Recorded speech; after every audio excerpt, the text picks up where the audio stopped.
On snowfields, chamois mothers and their kids are literally chilling during hot midday hours. A chamois kindergarten, but not all the kids are healthy.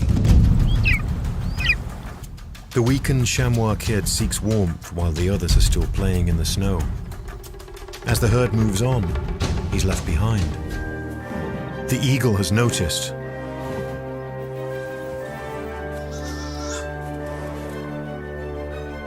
Where is mother? The young hunter remembers one lesson. Be silent when you hunt. Until the last moment, the target should remain oblivious.